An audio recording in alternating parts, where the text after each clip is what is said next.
So welcome back. This is episode 10. This is where we take all of the past 9 episodes and bring it all together and not an overload. It's just going to be a very brief popping through each one of these episodes, just kind of pull it all together. So if you're anything like me, when you wake up in the morning and you look in the mirror and you think to yourself, I feel good, but I look tired, then this whole entire series would be for you, because it's really not about changing us. It's about looking less tired and just, feeling more confident about who we are without trying to fix or change anything.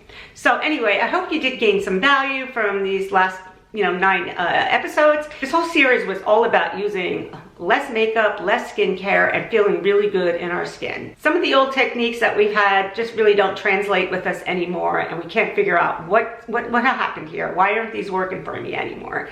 I did these for years and they look good. So, and it's nothing wrong with you. It's just that we just need to change the way we have done things, and it really gets a lot simpler as we age. And we don't want to worry about our makeup creasing, settling into fine lines, or just looking too heavy and just laying on our skin and feeling very uncomfortable.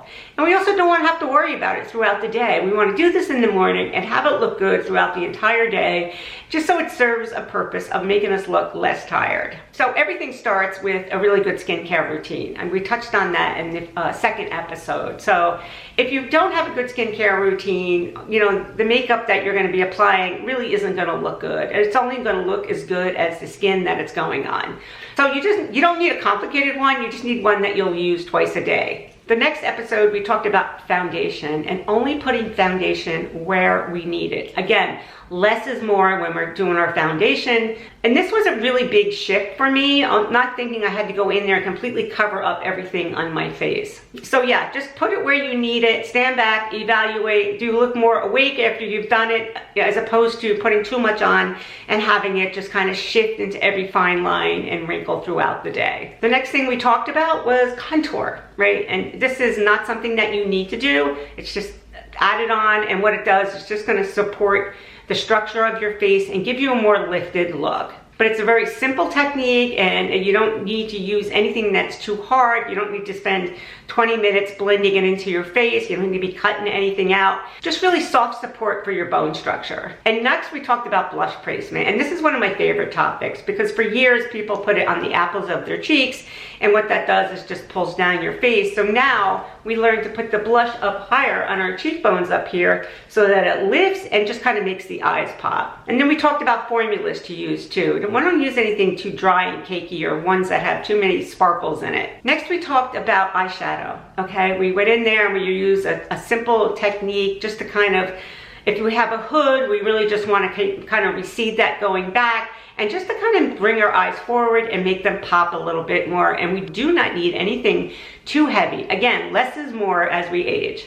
We talked about using a mascara that lifts your eyes as opposed to anything that looks too heavy or too spidery looking. In the eye video, we also talked about using a liner, but using a powder liner that just kind of softens and defines the corner of our eyes.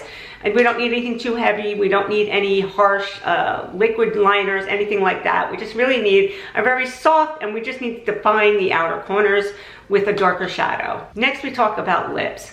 We don't want anything too harsh on our lips. Actually, as you mature, a hydrated lip looks better than anything that's too colorful, I feel. But you can do whatever makes you feel comfortable.